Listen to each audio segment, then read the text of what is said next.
of Power Forward.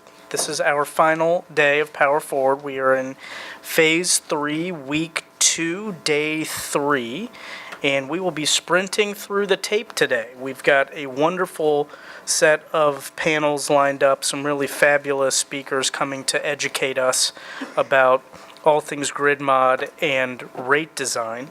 Our first panel this morning features Rob Kelter, Senior Attorney for the Environmental Law and Policy Center, David Roush, the Director, Regulatory Pricing and Analysis for AEP, and Nathan Parke, Senior Manager, Regulatory Operations for Dayton Power and Light. Thank you very much, gentlemen, for being here this morning. Who's up first? Rob, you're up. Thank you.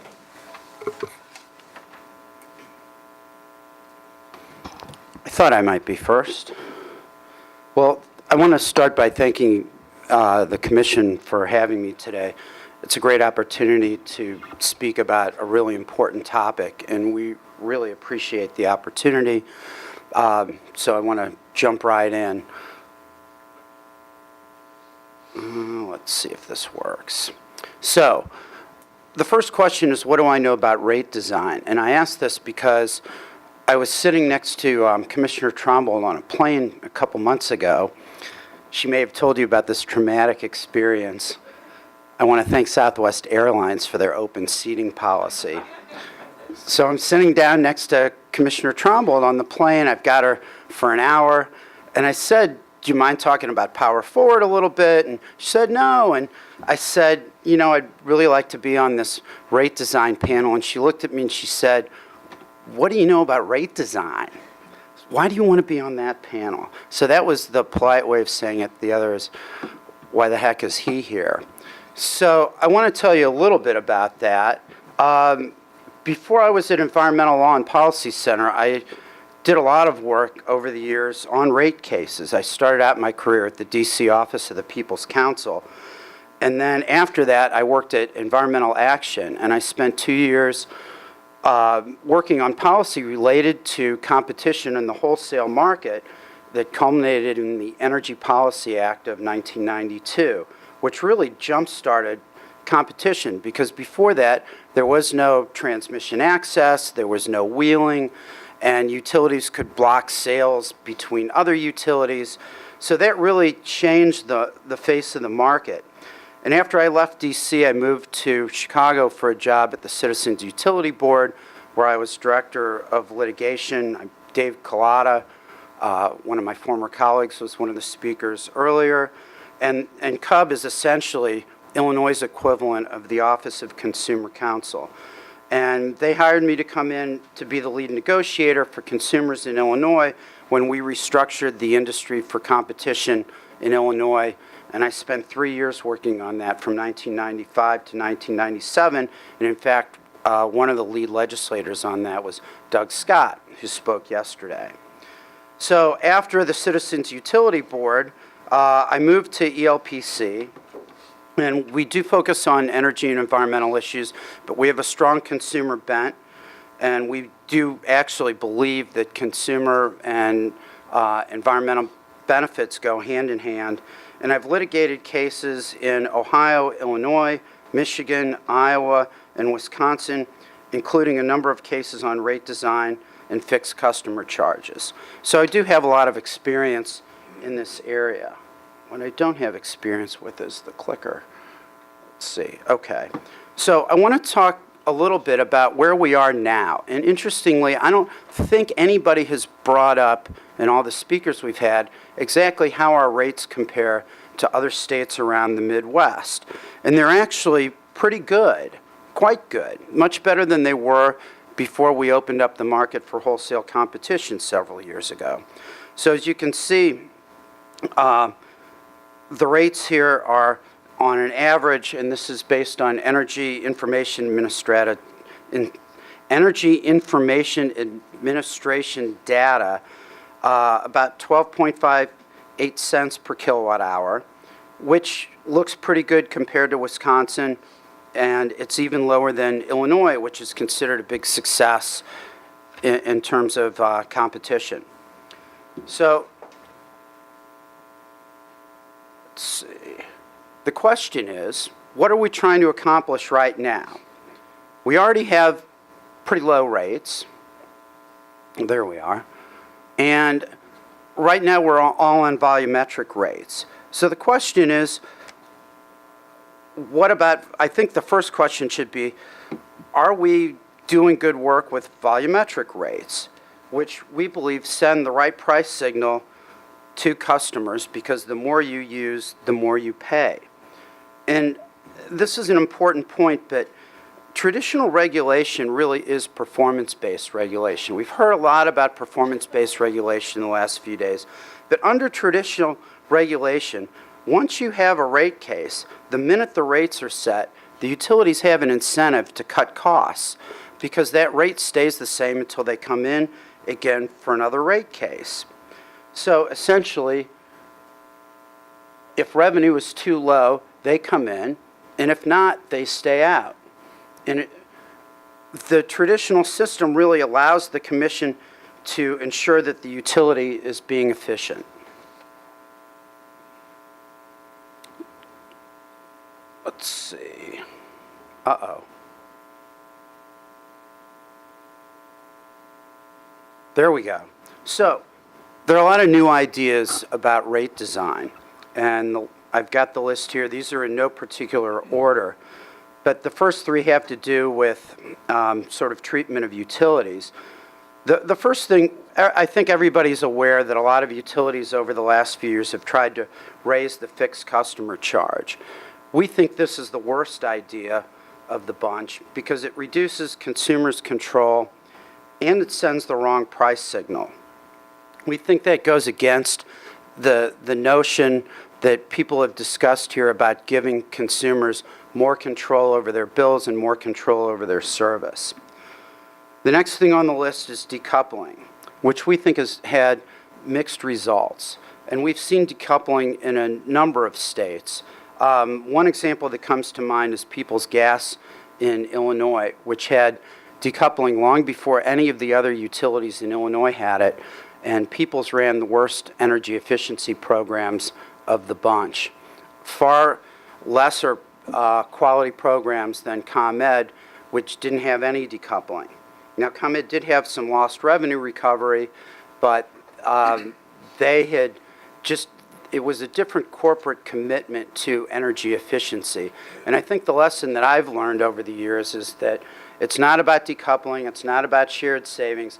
If the company really wants to run good energy efficiency programs, it's going to run them. And if it doesn't, it's not going to, regardless of decoupling or shared savings or any of the other incentives. The next thing on the list is performance-based rate making, which we've heard a lot about this week. You know, and as I mentioned with the last slide, I think all rate making is really performance-based rate making in some sense. As I said, under the traditional model, once the rates are set, utilities have incentives to cut costs.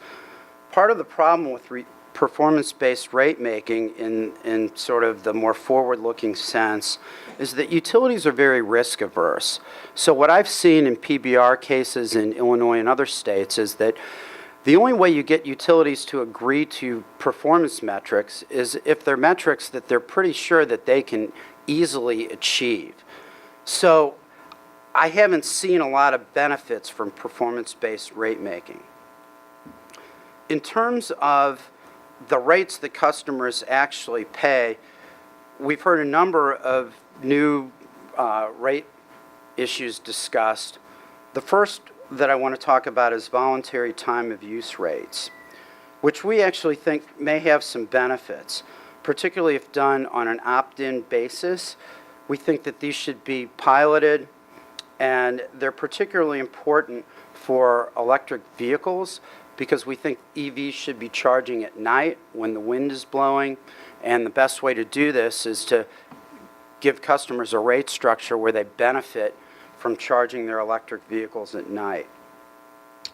Real-time pricing is another rate design issue that's been discussed a lot.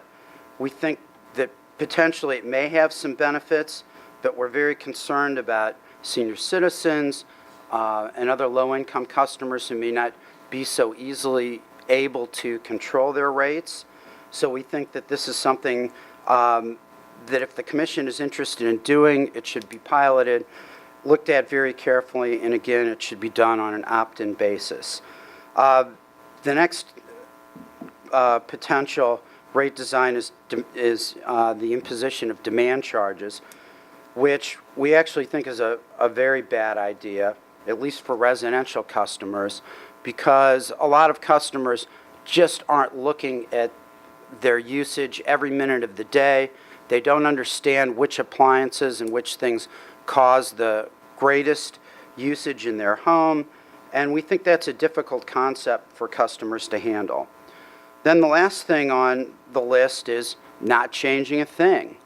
We don't think there's any real urgency here to do any of this other than make sure that there is a voluntary time of use rate for customers who own electric vehicles. Most importantly, whatever the commission chooses to do, we urge you to do it on a voluntary opt-in basis and do it on a pilot basis, and let's study those results before we make any drastic changes. Now, one of the reasons that people are talking about the need for change is because of distributed generation. So we think we should take a look at this issue. My first bullet point is the sky really falling? And I have a little anecdote there. I litigated a rate case in Wisconsin a few years ago with Wisconsin Public Service Company, and we were looking at their direct testimony, and it was really dramatic, and WPSC said that distributed generation is up tenfold in the last decade. So I said to my colleague, I said, you know, they say that distributed generation is up tenfold, but they don't give any numbers. So we asked them in discovery for the numbers, and as it turns out that distributed generation in their service territory was up to 330 customers in the last decade. So 10 years earlier, they had 33. Now they were up to 330. So then I thought, well, I wonder what the revenue shortfall is from that. Well, as it turns out, the revenue shortfall that they claimed was $19,000. So I said, well, what's your total overall revenue? And they said it's a little bit over $1 billion. So they wanted to more than double the fixed customer charge in anticipation of distributed generation, when their distributed generation had gone up in 10 years from 33 customers to 330. So we just think that we need to be careful there. And as you can see, my next bullet is stop talking about the duck curve. Because the one thing I know for certain is if you make big adjustments to net metering and compensation for solar before we have a duck curve, then we will never have a duck curve, if that makes sense. In other words, we need some incentives to get the solar market started here. And if you take away those incentives before the market even builds up, we're never going to get a duck curve. And we have plenty of time before we have to make any kind of real adjustments for the utility in order to compensate them from lost revenue due to distributed generation. And as I mentioned before, if they have any kind of shortfall from lost revenue now due to distributed generation, they can always come in for a rate case. So in terms of Ohio, I want to take a look at exactly where we are today. In 2016, the 4 Ohio investor-owned utilities had a little over 3,000 net metered customers out of a total of more than 4 million customers. That's less than 0.1% of all Ohio customers on a net metering tariff. AEP doesn't even track its net metering customers' excess generation, and Duke has reported that its recovery of excess generation payments to customers was less than $70,000 in 2016, while its overall distribution revenues in that year were over $400 million. So clearly, we're off to a slow start. What we suggest the commission do is make a commitment to the utilities to take a hard look at distributed generation and rate design when distributed generation hits 5% in their service territory. And if you don't think that's the appropriate number, let's use another number, but let's not panic and do anything premature.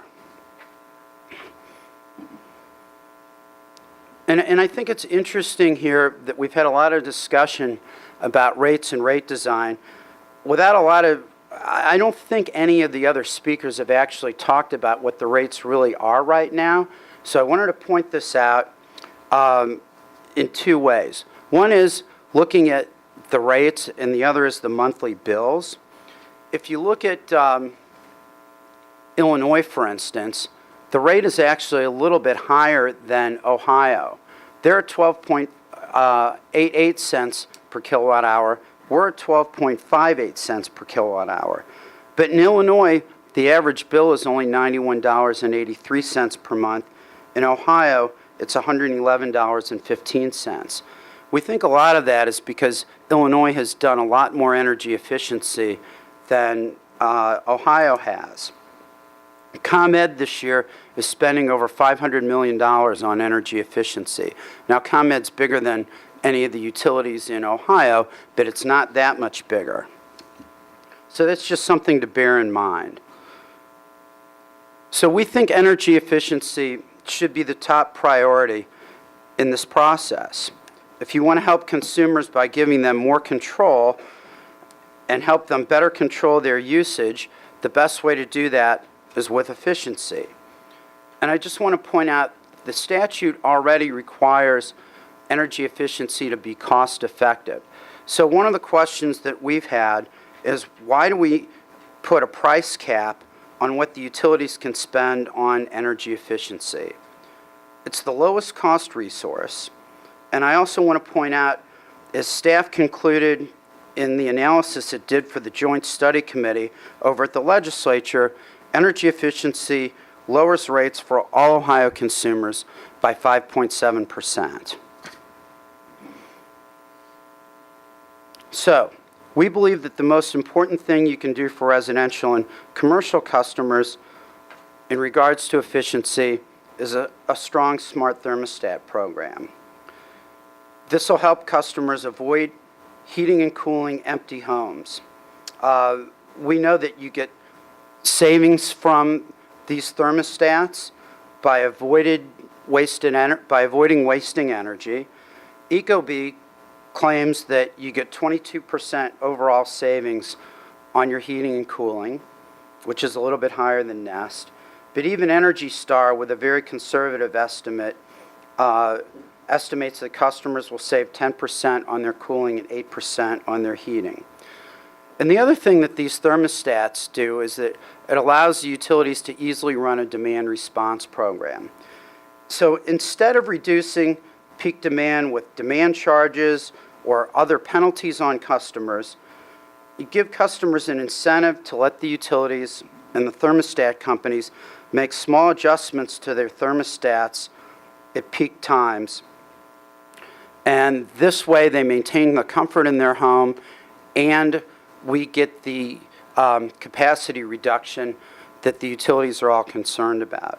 And I would also add that when you've got these smart thermostats in people's homes, the utilities can pre-cool customers' homes before we have a peak demand event, so the customers won't even notice the change in their home. So we believe that the model in Ohio should be ComEd's Million Smart Thermostat program. In 2017, ComEd rebated over 77,000 thermostats, which we believe means the sales were over 100,000 last year, because there's about a third of the customers in the program don't bother to get the rebate. The goal for 2018 for ComEd is they're committed to between 200,000 and 300,000 thermostats for the next year. So this is a really ambitious program that we hope that you'll want to replicate in Ohio. Right now, most of the utilities are talking about 5, 10, maybe 15,000 a year, which is really low.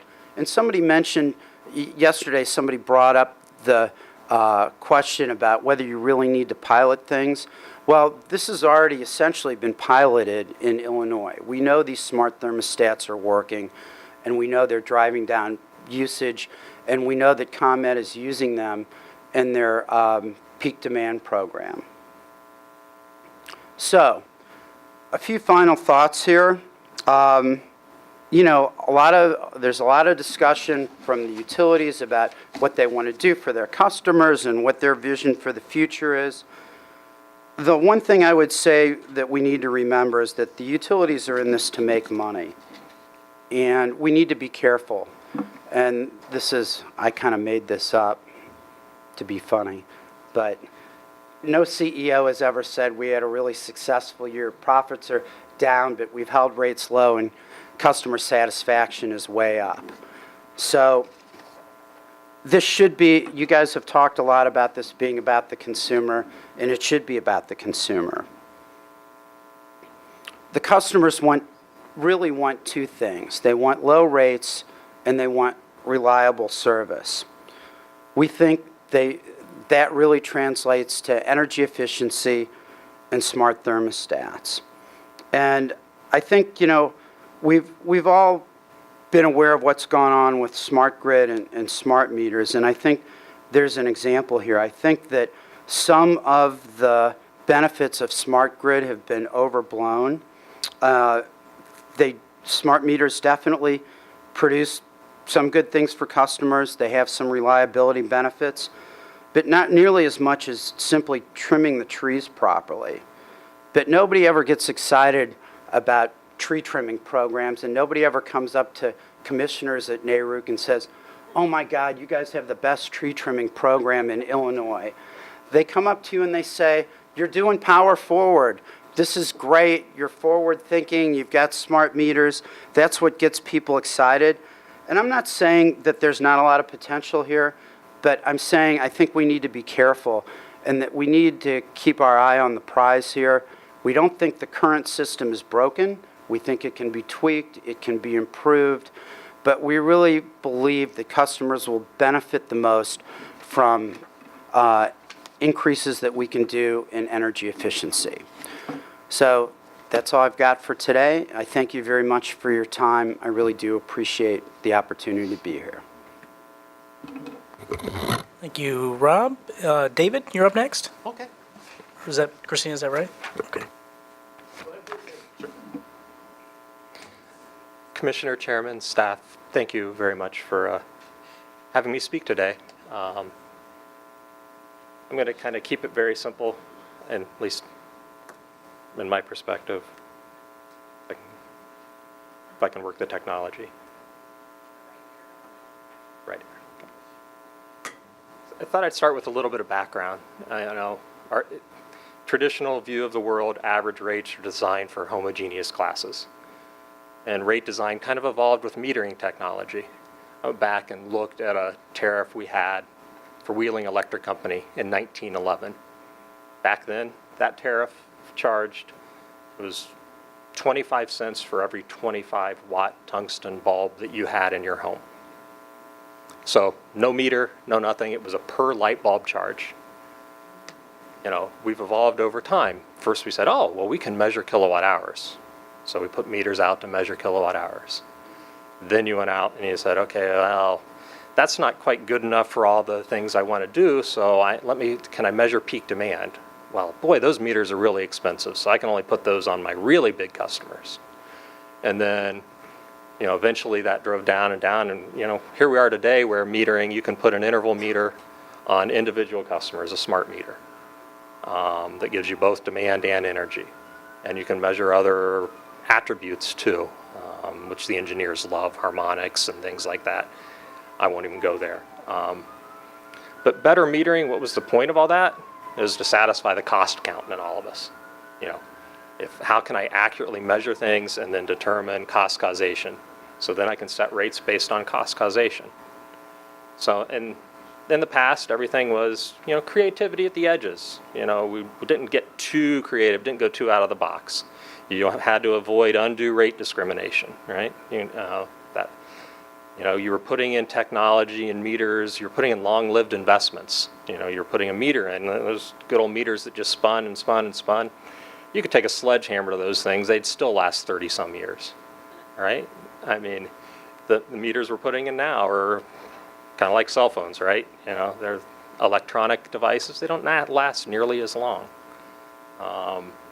And I'm calling it a perception, and it was just a perception of customer indifference. Electricity is just kind of generic, right? Lights come on, lights don't. It's just a generic thing. Don't really think about it. It's not worth my time to think about it. You know, I mean, that was kind of the way we used to view things. So that led to discussions about cost causation. You know, historically, customers, primarily consumers or receivers of power. You know, we lumped them together into homogeneous classes, or as close as we could get to homogeneous classes. We identified costs. We said, well, they're fixed costs, they're variable costs. We allocate it to these homogeneous classes based on peak demand, based on energy, and we designed class average rates. There you go. Sounds simple, you know, volumes written on how to do it right.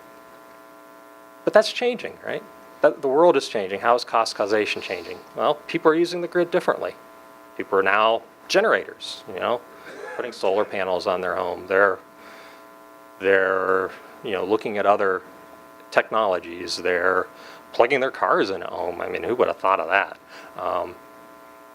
You know, customers are desiring they're customized services. You know, they're expecting different things. They're used to getting now in this age of technology, different treatment.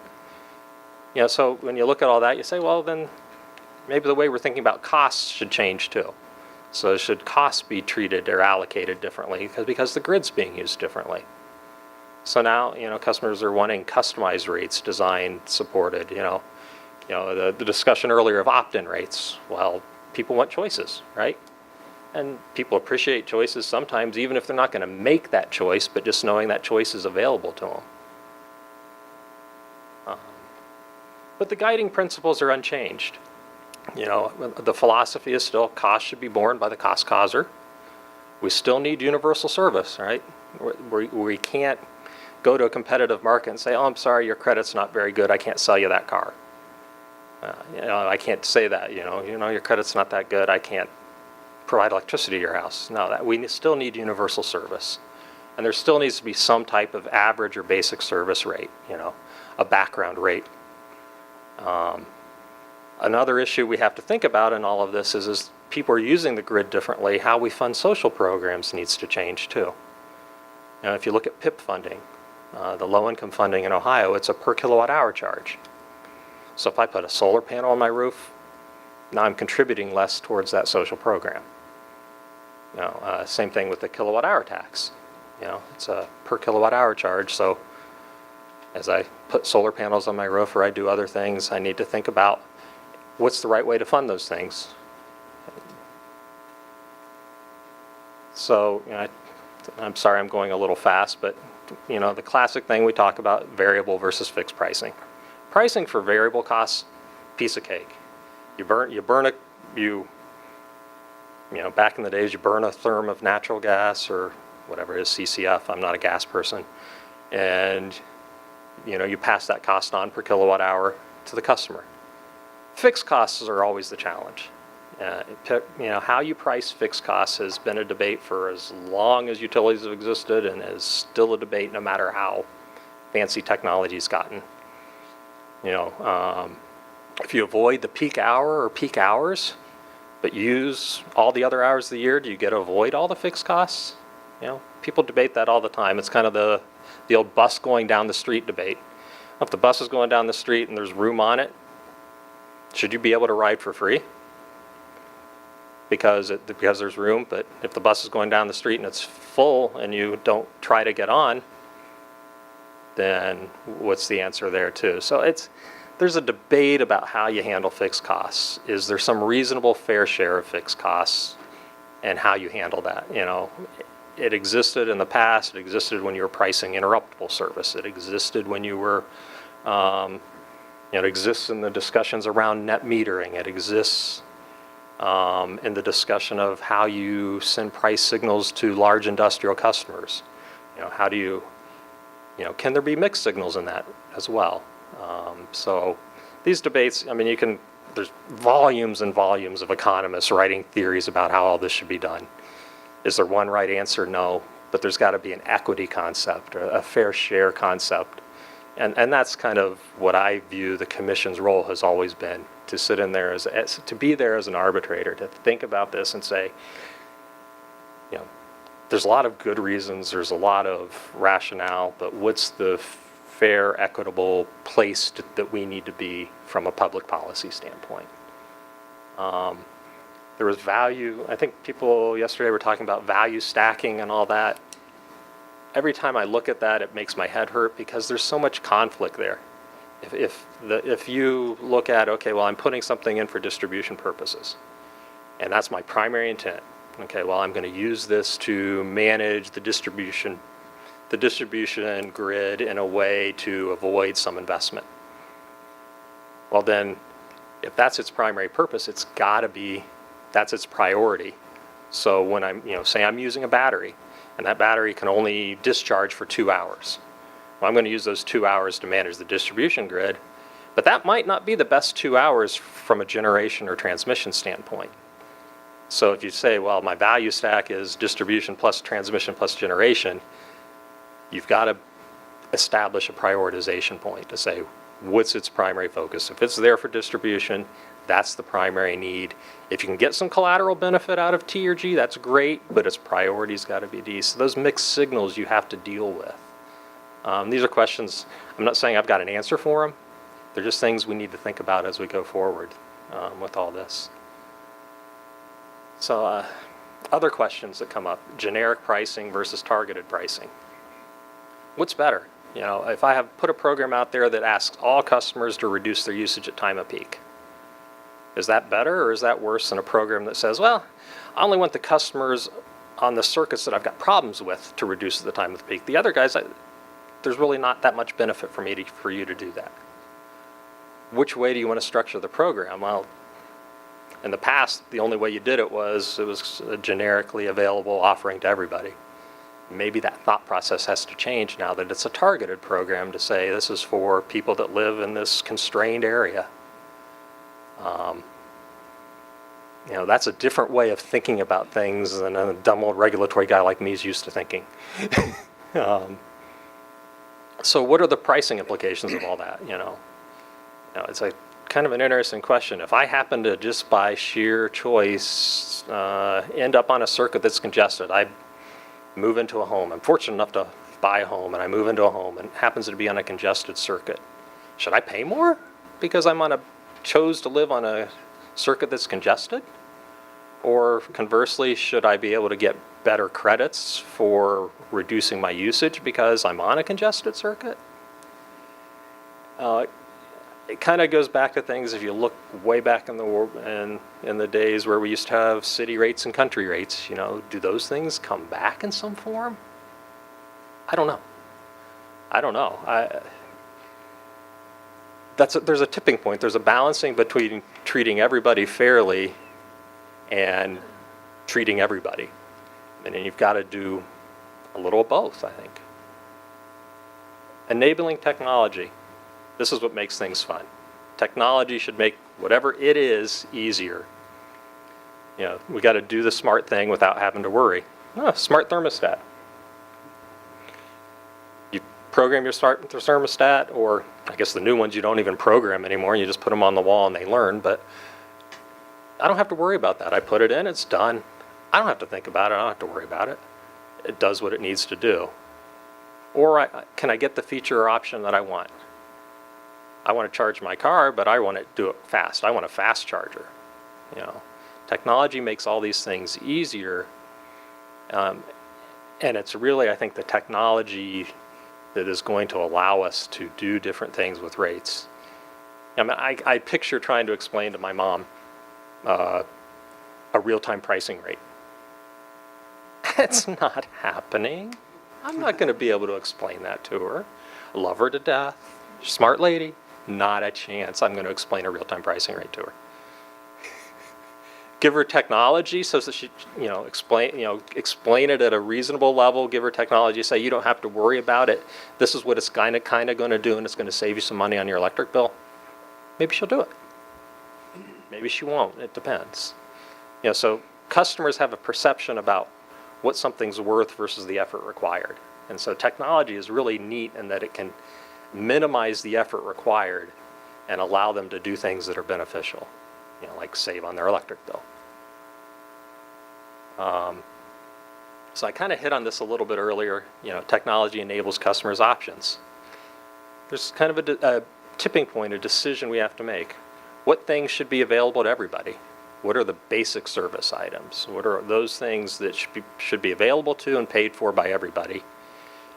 And which things should be only available to those who want to and are willing to pay for them? So it's basically, in energy efficiency parlance, participant versus non-participant, right? If you want to participate, you want something unique, you ought to pay for it, and you want to make sure, conversely, that the non-participants aren't paying for it, right? So that same concept kind of applies as we're moving forward with technology. If I want a DC fast charger in my home, okay, should I pay for it, or should some of that be socialized to everybody? My personal opinion, I should pay for it. Now, if you want to get DC fast chargers out into the community so that people don't have range anxiety with their electric vehicles, well, then maybe that's more of a societal thing that everybody should pay for. And then the utility, I think a lot of discussion is the utility as a platform provider. But can we be all things to all people? You can, but what's that cost? Some people prefer Apple, some people prefer Android. If you got to, if you're dealing with folks and they want to use their mobile phone to interact with you, you got to be able to support both Apple and Android. But should we also support the old Windows operating system that was on the phones that died a miserable death some time ago? I don't even remember it.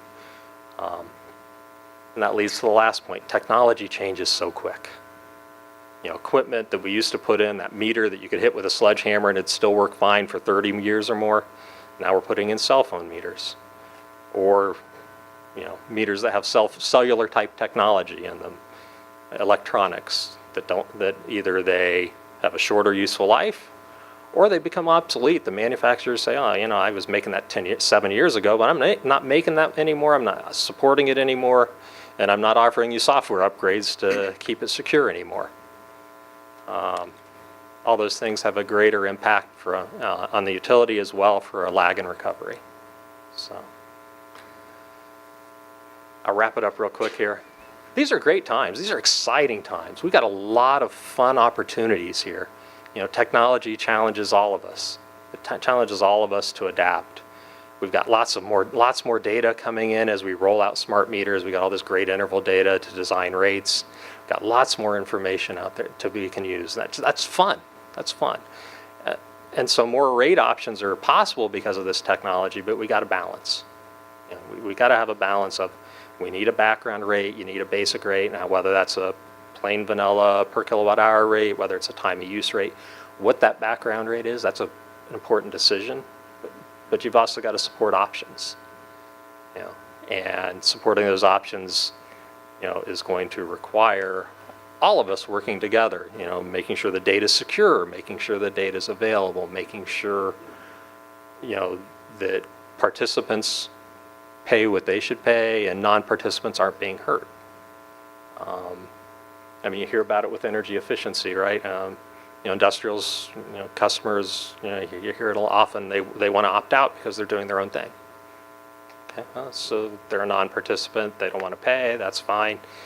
But then you've got to make sure how you're balancing it with the participants. So really fun times. I think this is a really good initiative to just look at the future and how we get there. And I do tend to agree it's going to be incremental steps. We're just going to set a vision and then take steps to get there one step at a time. And with technology, as we've seen, sometimes things work, sometimes things don't. You got VHS and beta. Beta was the better technology, but VHS went out. We've got to learn to accept that. That's not something that's comfortable for us as utilities, right? Failure is not, and it's something that we we are comfortable with. So it's a exciting times, and we're all learning to adapt together. So I really appreciate your time today, and I look forward to the further discussion. Thank you, David. Nathan?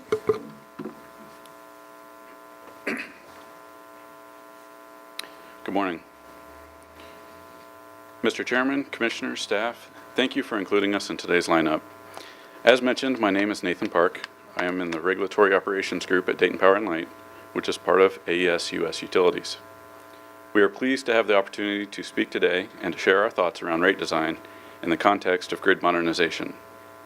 At DP&L, we've spent a lot of time preparing our remarks from a customer-focused, statewide, and practical perspective. Now, I've enjoyed these Power Forward sessions, and when not here, I've been on with the millions watching online. And I believe that the Q&A and the discussion afterwards has been very valuable. Therefore, I'll try to keep my remarks brief. The utility landscape, as we all know, is rapidly changing. Customers expect the same level of service from their electric utility and suppliers as they do other retailers. Our infrastructure is aging, and there are constraints on limited capital. But innovative technologies such as electric vehicles and distributed energy resources are continuing to proliferate throughout the nation. All of this is leading to shifting regulatory expectations that are creating the need for new rate structures and recovery mechanisms. DP&L is proud to say it has some of the lowest rates in the state. So thanks for setting this one up for us. I think your slide showed that Ohio had an average of about $111 for a residential customer. We're proud to say that we're in the 80s, so we're pulling that average down. And I think, I've heard this said to me, and I think there's this perception out there that as long as the utility recovers its costs, then it doesn't really care about rate design. And that is just not true. We care about our customers. They're our friends and neighbors, and we want to make sure that they are provided with the best information to make decisions about their electric service. So as we modernize the grid, as other innovative and grid solutions reach the market, rate design becomes especially important. This commission has used long-standing principles for rate design. These principles, like cost of service, stability, fairness, simplicity, gradualism, and non-discrimination, have worked well for decades and will continue to work in the future. Electricity is a vital resource. Regulating it makes sense. Certain policies and programs may be driven by social aspects. It's important that regulations ensure that all customers can benefit from electric service and the products that can improve life. Now, I've heard a new saying here at Power Forward. I think it was on Tuesday, and I can't remember exactly who said it, but it was something like, "A rising tide lifts all boats." This needs to be true for grid modernization. The result is improved service, more options, and a better customer experience for all customers. To ensure this happens, the Commission should use the utility as the vehicle to make sure all customers can benefit. We believe that optional tariff services ensure that products and services reach all customers. From a customer and societal perspective, rates need to be appropriately aligned with costs, especially as distributed energy increases in the future. Rate structures such as net metering might subsidize certain customers at the expense of others. Additionally, fixed charges may be perceived to discourage conservation. Allowing a higher fixed customer charge for distribution service that are aligned with cost of service studies better aligns rates with costs and provides appropriate price signals to customers. Now, customer charges are often debated. Alternatives can be established to mitigate sudden changes. A gradual approach of setting a kilowatt-hour rate block might be worth exploring more. For example, a utility could recover its cost from the first 750 kilowatt hours from a month from a customer, instead of all the kilowatt hours that customer consumes. This approach moves closer to the fixed amount per month without the sudden change to the lower use customer and doesn't overcharge the high use customers. Now, performance-based rate designs may be beneficial in certain situations.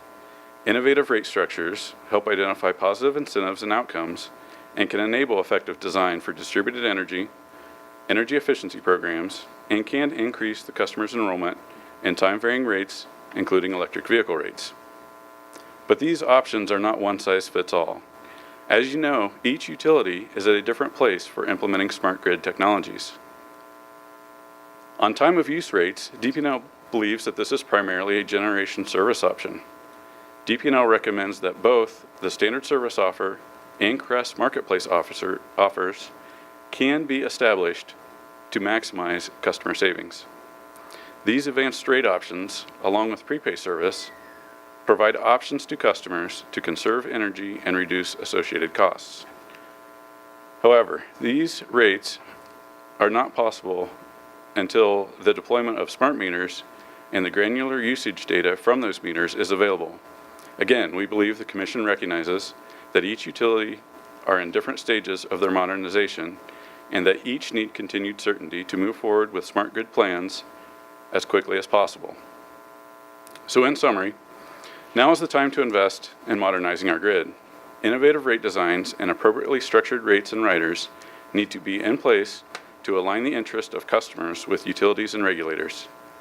DP&L looks forward to the Commission's guidance on grid modernization platforms and a quick approval of its plans. Further details like rate design can be analyzed and tweaked through stakeholder workshops here at the Commission. We believe these Power Forward sessions will enhance the sense of speed, flexibility, and consistency. An environment of regulatory certainty ensures that investments in grid modernization are not delayed any longer. Thank you.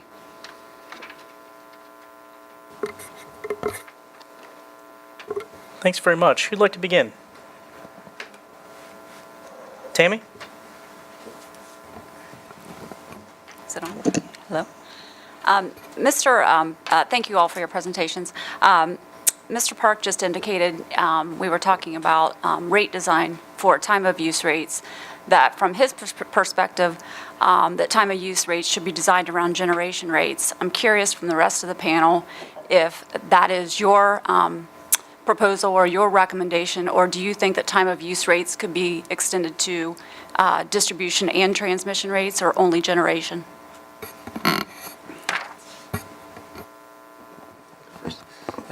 No, that's a great question. I think primarily it's going to be around generation.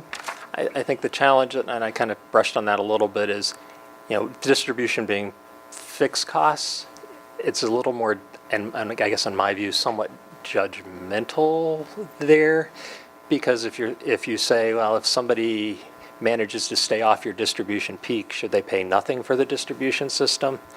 Even though they might be using it all of every other hour of the year, but that 1 hour. So I think you can do some time differentiation with distribution.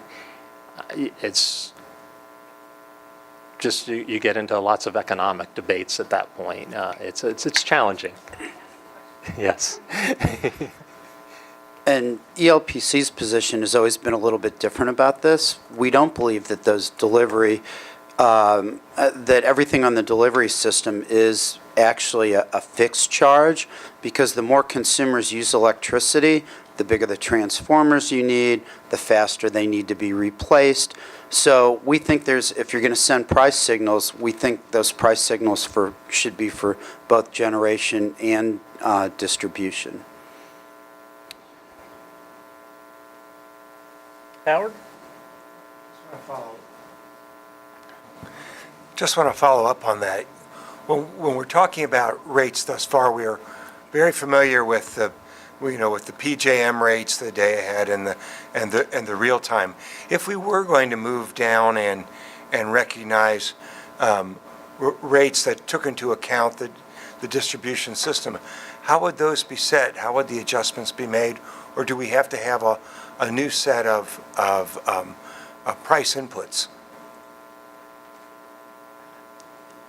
I'll take a shot first.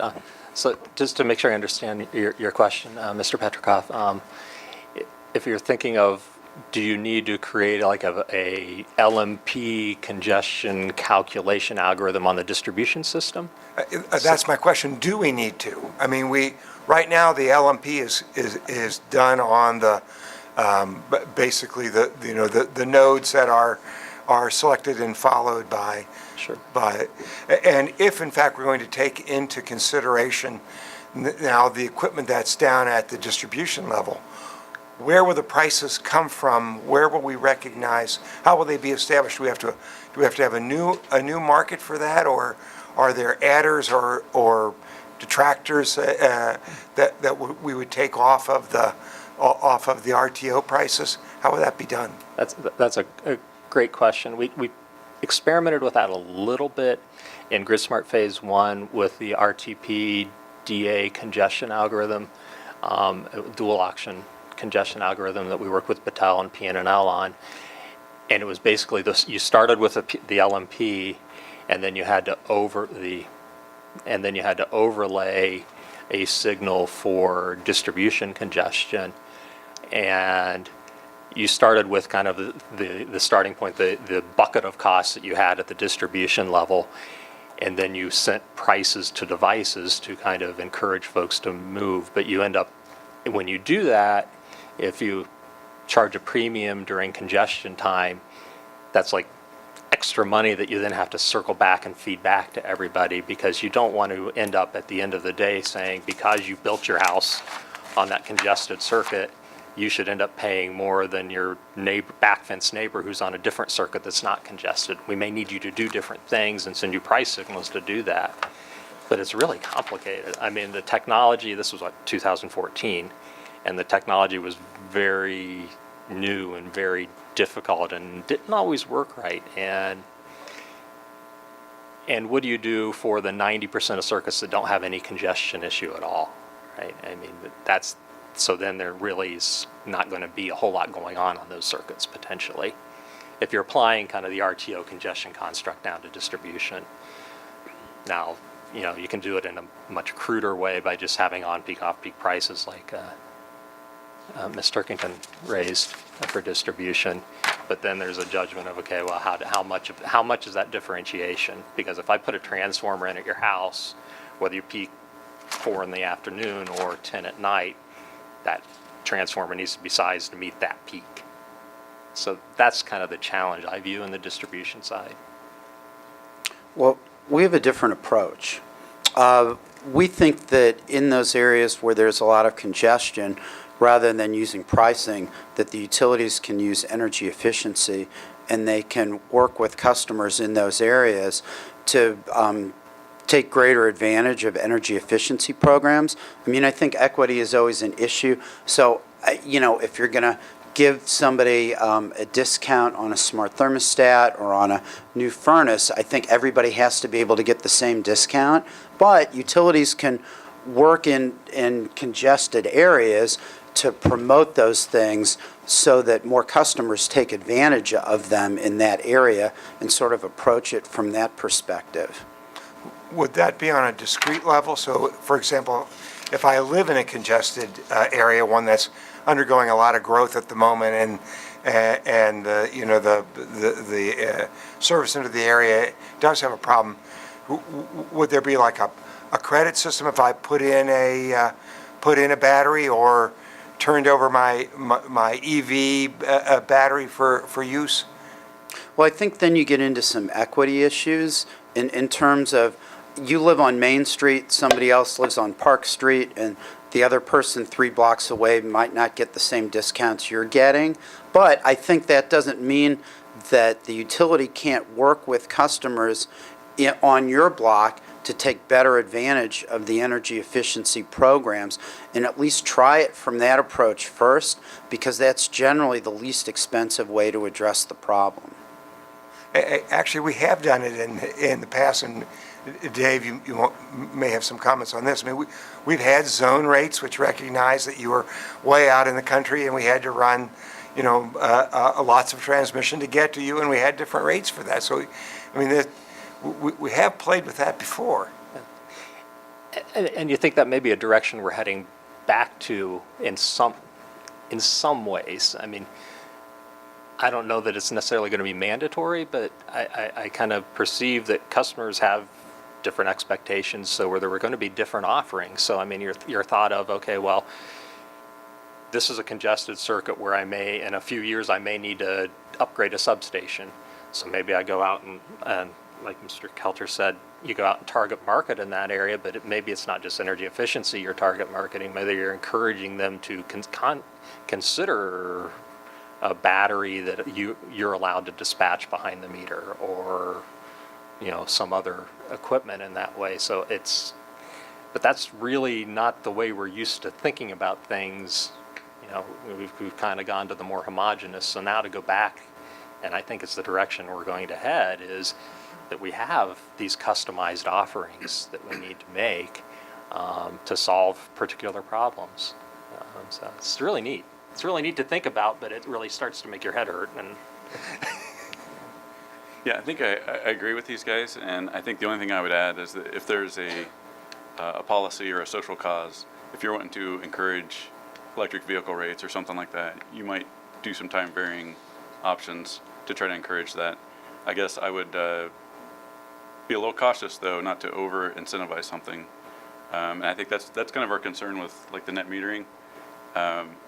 Really, the concern is the 300 customers. For us, we've had just over 300 customers that are on net metering, and it's the concern that they've put out their money to put in that system with the expectations of rates, and then as things change, they feel like they're harmed, when really we're just aligning costs with how they should be. So that's my word of caution, I guess, as far as trying to provide incentives to get things going. But that's something you could do. I mean, you could vary the distribution charge at different times for electric vehicles. Tammy, you wanted to follow up? Just one more follow-up in terms of rate design, something we talk about a lot internally. We've discussed as we move towards this smart metering world, kilowatt hour charges and customer charges, but what's the panel's thoughts in terms of when we have full deployment of smart meters, charging residential customers a demand charge? I could start. I think in my presentation I said I thought that was the worst idea of how to do this. I think part of the problem is that once you get past cooling, and we think that smart thermostats can address a lot of the peak demand issues related to cooling, once you get past that, it's really confusing to know what appliances are using how much electricity. And I thought about asking the commissioners a question, and then I thought that was probably a bad approach and a bad idea. But the question I was going to ask, and I'll give you the answer, was how much electricity do you think it takes to charge your cell phone? Because I'm on real-time pricing with ComEd right now. Dave Collada convinced me to try it, so I have. And when I get home at night, 7:30, 8 o'clock, one of the first things I think is, well, should I charge my cell phone? So as it turns out, I got this from the Energy Information Administration, the cost for charging your cell phone for the whole year is 20 cents. It takes 2 kilowatt hours for the whole year to charge your cell phone every night. That's how little it takes. So I would have no idea. I think a lot of people don't have any idea. And Dave Springy from Nasuka used this great example at NARUC. He said his family, their peak time is Sunday afternoon between 4 and 5 o'clock because his wife is cooking dinner. His daughters often shower and blow dry their hair, so the oven is working, and usually he's on his computer, and that's their peak. Well, that has nothing to do with the utility's coincident peak. So I think when you start trying to figure out a better system using demand charges, that you're really asking for trouble. And that, again, we can use smart thermostats to control peak demand to a great extent because such a high percentage of your usage is air conditioning. I guess no surprise we'll disagree again. Which is, I think, and you differentiate it when you think in Ohio and you think about distribution pricing and you think about sizing a transformer or the transformer sitting outside someone's residence or whatnot, you're sizing that based on their maximum load in KVA. So to pricing some element of the distribution system being priced with a demand charge makes some sense to me. Makes more sense to me if it's a peak demand charge, so that if it's usage on a Sunday afternoon, that may not be as relevant. Clearly there would need to be education, but it's nothing new in Ohio. I mean, I went up to a friend of mine's house in Medina, and they had, this was years ago, and they had something in their house because they had a demand charge rate with First Energy. And when their demand got up to a certain level, a little light came on or something. So, I mean, there will be some education. There may need to be some technology involved to assist, but it seemed to me, it feels like the right thing to do. Yeah, I think I'm going to agree with David, obviously. The commission's used long-standing principles, cost of service, and I think that's appropriate. Yeah, I mean, I think that's really it. Thank you. Kind of a follow-up to Tammy's question earlier, but specifically for generation service. And obviously AEP has some experience with time-of-use pilots through the GridSmart, and DP&L is getting ready to propose a smart grid deployment now. Should time-of-use rates be offered by the distribution utility company for SSO service, or the competitive retail electric service providers, or both? Just thoughts on that? Yeah, I think so. I think it should be both. I think that's one way to ensure that it's available to everyone. Is that, and maybe it's, you have to do a separate process for establishing that rate. I guess, can I add opt-in or opt-out? Yeah, I think it should be optional as well. Customers should have that option, and I think having the utility do it does ensure that everyone has that option. So yeah, I think it should come from both. And I think it's a fair policy question to decide whether that might be the background rate ultimately. I mean, California had all the tiered rates for all those years, and now I think they're finally moving towards time of use as their kind of background rate. So, I mean, to me, I mean, that's a pretty big policy decision, one that I think is our direction we should move, as that being the background rate. The challenge in what you've seen in, when you talk about duck curves and other things is how do you manage as the time of use period might drift? As the penetration of solar grows, maybe the on-peak period drifts from where it used to be or changes, and then you've got to manage that. But, obviously you got to crawl before you walk, so opt-in programs are great. I mean, and we've had oodles of them. We've had very traditional, long on-peak period time of use rates for forever. We tried some targeted ones in GridSmart Phase 1 that I personally really like. So, I mean, I think it's the direction we ought to head. Rob? I I wanted to hear what you had to say about this question also. You're already ready to go. Good. I mean, we think the time of use rate should be optional. We think that they should be available. If you're going to have them, they should be available from both the utilities and the competitors. From the competitors, I can see where they would offer maybe some different options than what the standard utility offer would be, in a way that allows them to compete and allows customers to choose what's best for them. We definitely think they shouldn't be mandatory. We're concerned about senior citizens and people who are in their home all day who have trouble changing their service pattern.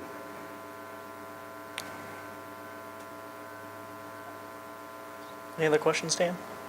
Well, just follow up to, I think a point that Nathan might have made. I didn't quite understand how you made the point, Nathan, frankly, but that Rob made pretty clearly, which is follow up to your point, Rob, which is that volumetric rates are a preferable way to go for residential consumer customers, and that fixed charge or demand charge rates coupled with volumetric less desirable because of the, as I understand it, the less incentive, the less strong the signal is to the consumer for adjusting consumption if you go that route, as well as some equity concerns you have.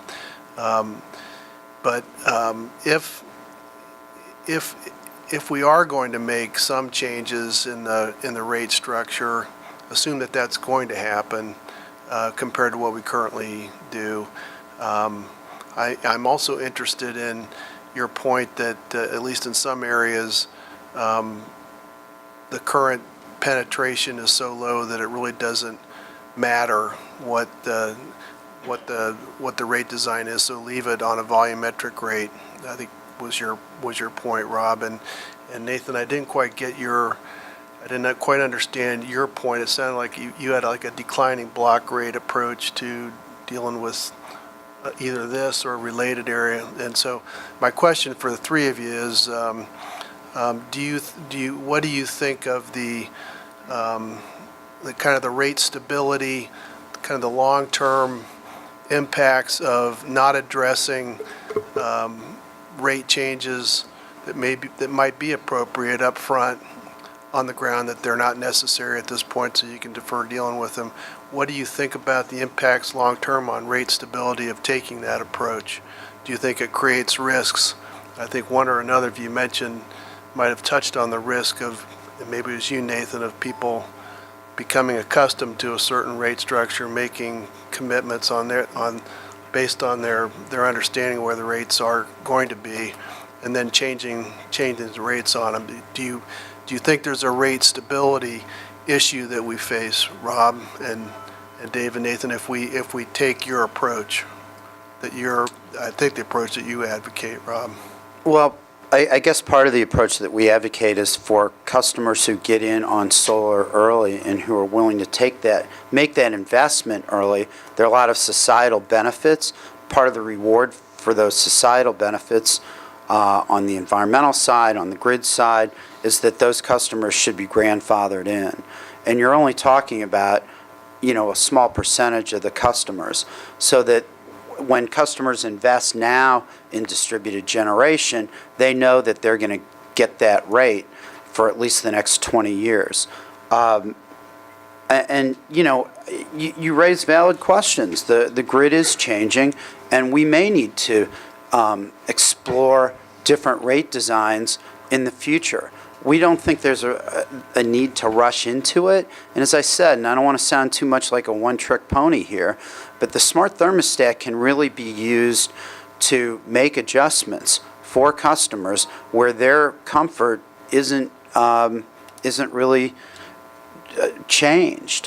When you've got hundreds of thousands of customers with smart thermostats, a 1/2 degree adjustment or a 1 degree adjustment after you've pre-cooled the home can address a lot of the demand concerns without, making big changes to the system.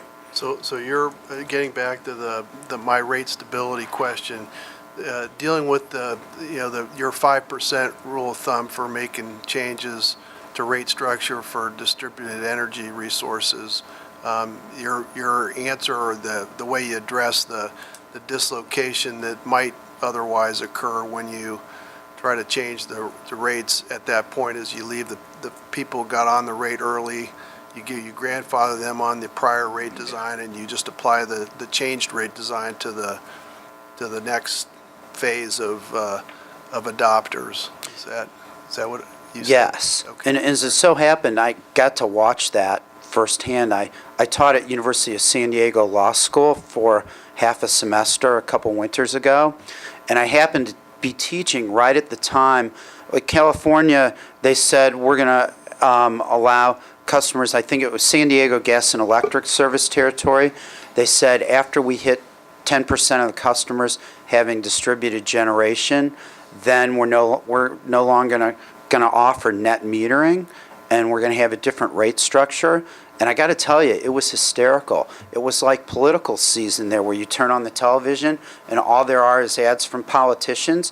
All there were ads from different solar companies trying to get people in under the wire. So, that's what they did out there. I'm not saying what they do in San Diego will work everywhere, but I think people were pretty comfortable with that.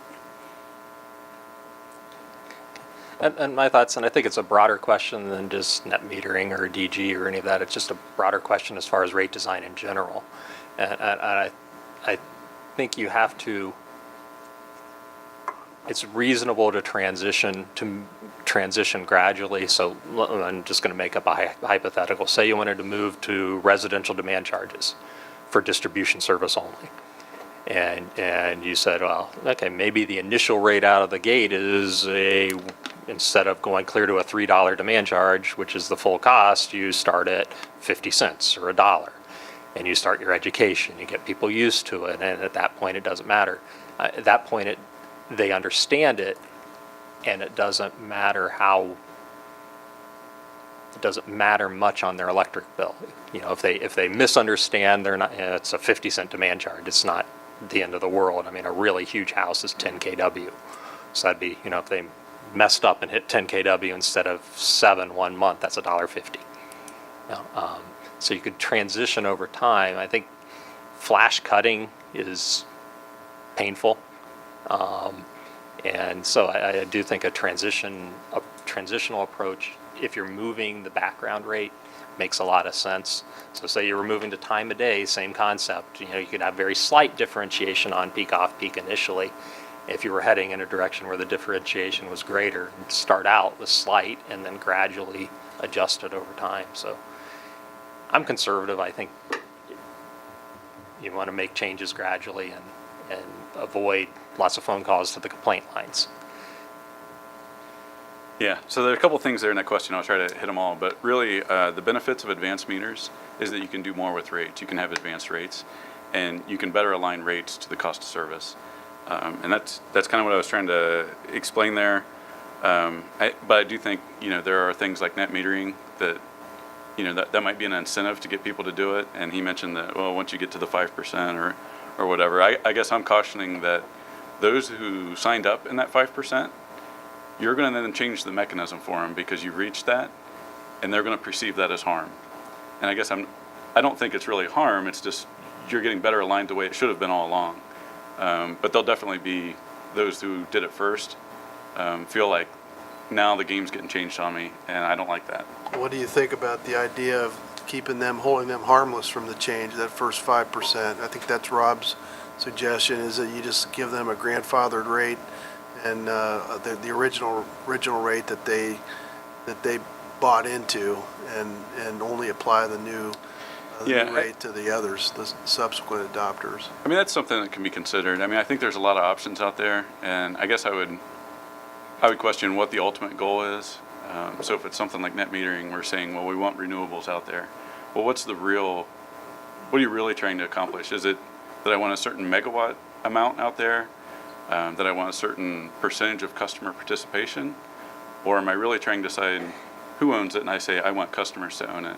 Because I think there's options out there. I mean, I think you could, if you want to get comfortable with the utility owning something, more like community solar type programs, and that would open the door for a lot more customers to be able to participate instead of just those who may have the funds to do so right now. So I think there's different options. You can have different incentives. I guess on my example, I'll take another shot at it. I guess what I was trying to say is if the customer charge, if the move to that, if people feel like, well, that's just too much of a move, I guess a couple things I'd point out is we're just talking about distribution here, and that's usually only about 30% of the bill, 30-40% of the bill. So it's not like it's the majority of the bill. It's not that big of a dollar impact. But I understand that for low-use customers, some of them perceive that to be, you know, a significant change. So I think the idea here was if you take all your kilowatt hours, and that's how we recover most of our distribution costs now, you divide it out by sales and say you come up with 2 cents. And I guess instead of charging everyone 2 cents, the customer who uses 500, the customer who uses 5,000, they pay 2 cents for all their kilowatt hours. If you set a block to say we're going to charge the first 750, now you are going to have to charge a higher rate to achieve the revenue requirement. So maybe you charge, 5 cents. So the guy who has 500 is going to pay 500 kilowatt hours times 5 cents and is capped out there. And now the customer who uses 5,000 is going to pay for their first 750 at that 5 cents, and then that's it. So it does protect on kind of both ends. It's an idea that maybe you can consider more in the future. Can I respond to that quickly? I think the better idea would be to have a minimum customer bill rather than have customers pay all their delivery charges within, say, the first 750 kilowatt hours. I think that has a really detrimental effect on energy efficiency and sends the wrong price signal. Whereas if you're and I'm not saying we support a minimum customer bill, but it's something to explore for distributed generation customers. If you think that they're not paying their fair share, that would be a better solution. And I've just got one little tiny comment. I'm kind of Pollyanna a little here, and I kind of view the hardest thing about, in my view, about rate design is that we're mixing proper costing, proper pricing with potentially incentives. And everyone's used those terms, they use the term incentive from time to time. And I think you do proper costing with proper costing, and you call incentives what they are. If they're incentives, they're incentives. And if you want them to be there for 20 years to incent something, fine, you want them to be there for 20 years to incent something. But I think we blur the lines intentionally because it's, and I think we'd be better served to parse it out and say, the price is the price. We've got an incentive to get advanced, say, public policy of getting 1% of rooftop solar. Okay, fine. Put in this, and the incentive is 5 cents a kilowatt hour for the output of the solar. Okay, fine. But I think that's where we get a lot cross purposes, is differentiating good rate design from also public policy positions as well. And I think we're better served if we can kind of bucket them separately and think about them separately. I also think we have to be careful to not have the perfect be the enemy of the good, because I think for most of what we've discussed the last couple of days, there aren't perfect solutions. There are just some that are better than others. Tom? Appreciate the panel, and just from what we know, and I know we don't know the exact answer to this, of course, but where do we think Ohio will be? Where do we think other states will be 10 years from now, is in regards to rate design? I mean, will we be at the cost of service, or will we be, where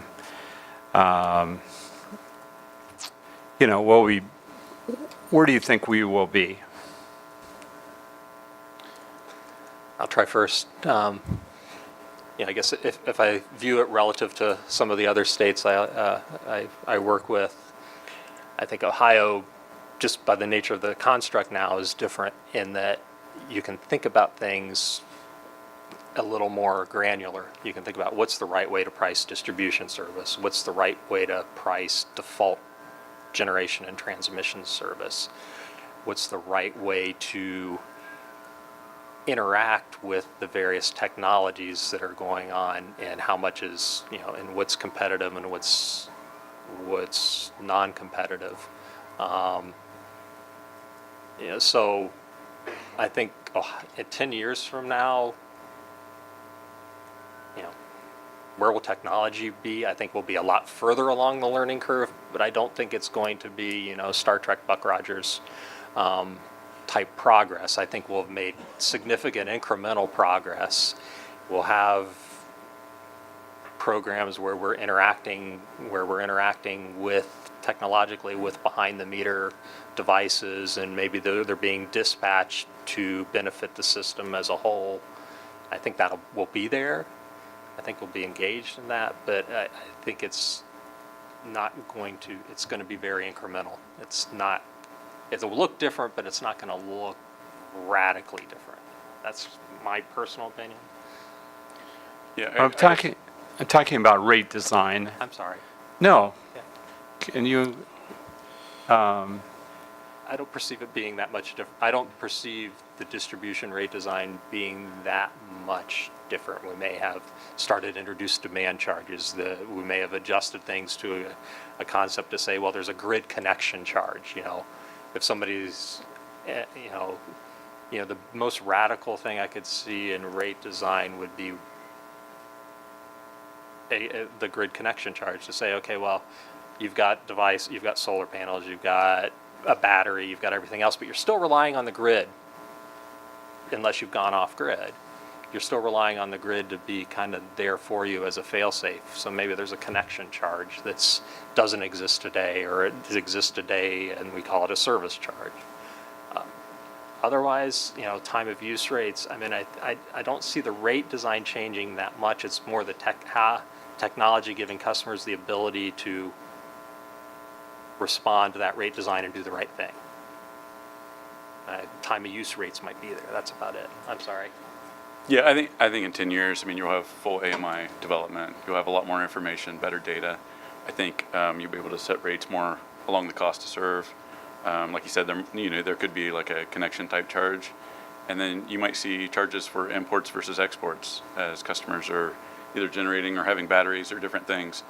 So there might be different pricing on the energy you need versus the energy you put back out on the system. So yeah, I think AMI is gonna that'll unlock the data that will allow a lot more. It'll be more true cost of service rates in the future. I don't think we're going to see huge changes. I don't think that the regulated states, for example, that surround us are going to rush towards big rate design changes. And I would also point out that I don't think we're going to see a huge boom in customers putting solar panels on their homes. I think we are going to see a nice boom in community solar, that there are a lot of customers who want to be part of clean energy and who have some desire to do solar. I don't know if that's 10% of the customers, 20%, but I don't think it's like California, where there's a different mentality out there. And same with Arizona, in terms of customers actually putting solar panels on their roofs. I don't see a huge explosion, and I think that the distributed generation, if there was an explosion, that would be what really drives a change in rate design. So I think we'll see some people on voluntary time of use rates 10 years from now, but that would be the big change.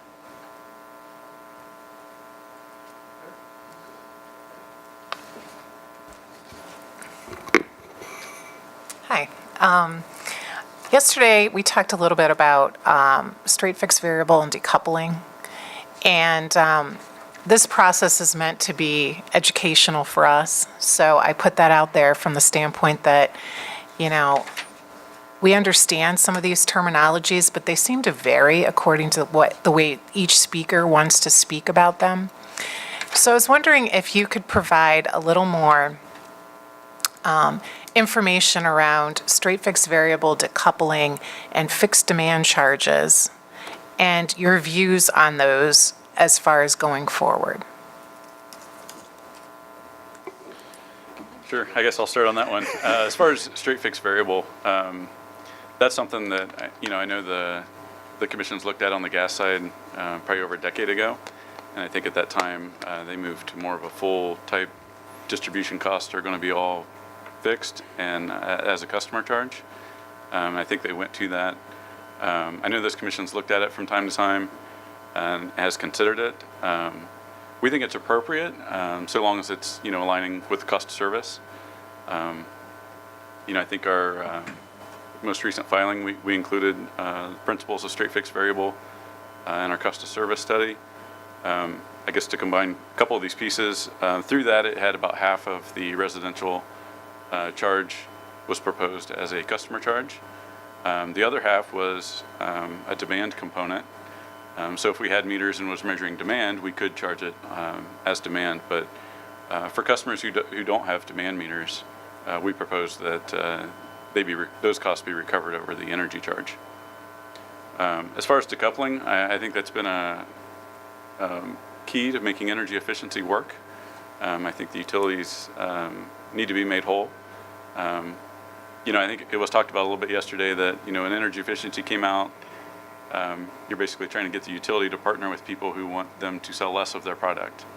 But when the regulations are right, and there's decoupling and a shared savings incentive, we've become partners with a lot of the energy efficiency folks.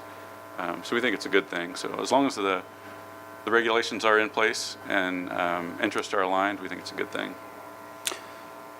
In terms of straight fixed variable, I think I worked on that first rate case in Wisconsin for 3 or 4 months before I realized there's really no connection between the term straight fixed variable rate and customer charge. I don't think it has any meaning at all. I can't, for the life of me, figure out what straight fixed variable actually means. So I don't know if that's helpful. Decoupling, I am familiar with. I think the term is generally used to talk about decoupling a utility's revenue from actual customer usage, because when utilities come in for a rate case, you sort of work backwards. You figure out how much revenue they need to run the utility, and then you take that amount of money and you divide it by how many kilowatt hours you expect customers to want So the theory is of decoupling, I think, is that you want to not worry about how much customers are using, and you guarantee the utility that they're going to get a certain amount of revenue every year.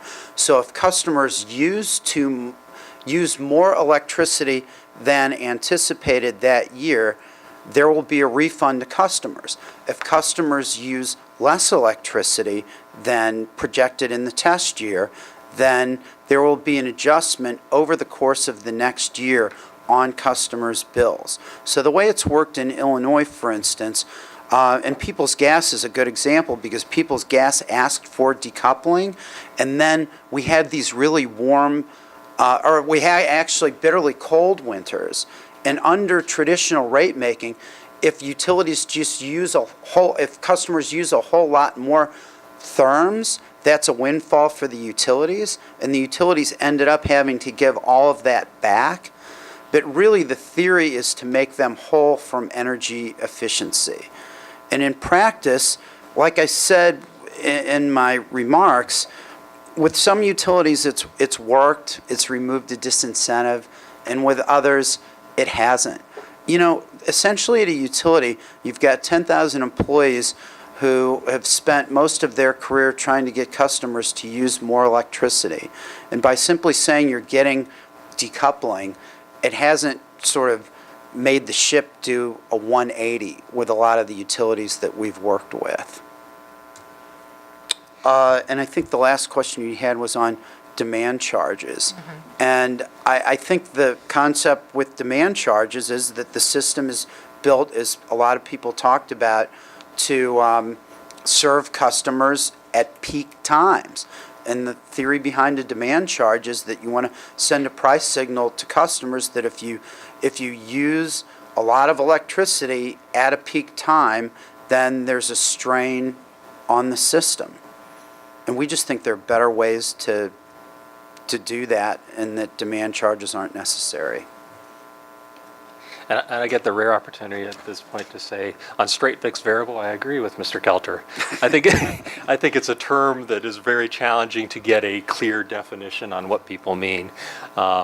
In my view, I guess straight fixed variable is what another term that we tend to use, especially when designing industrial rates, is full DEC rate, or customer costs and a customer charge, demand costs and a demand charge, variable costs and an energy charge. Well, isn't variable the opposite of fixed? Yeah. So how can you have a straight fixed variable rate? I think the straight fixed is hyphenated, so it's supposed to be costs that are fixed, That's or from right. a straight charge. Yeah. And then there really should be like a comma for variable. Yeah. So like generation charges should be variable. So, I mean, straight fixed variable, to me, based on There's got to be a better way to say it. address that issue. Yeah, yeah. But the concept has been used for industrial rates for forever, and I think it's relevant and could very easily apply across all customer classes. And a lot of the things we've been talking about today, we've been kind of maybe focused a little more on the residential impact, but there's similar issues in commercial and industrial rates as well. As far as decoupling, we've had a mechanism on a pilot basis in place for several years in Ohio that has operated, I think, very successfully in addressing the exact points as you define them. We've got decoupling, and then we've also got a very significant energy efficiency program that we run. And to me, that's worked very well and makes so much sense for a wires-only company. And then, we kind of covered demand charges already. So. Okay, very good.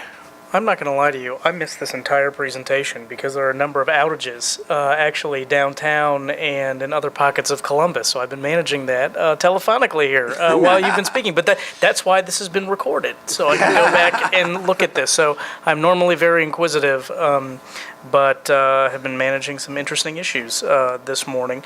Sorry to hear. No, that's all right. I think everything's okay. I think everything's back up.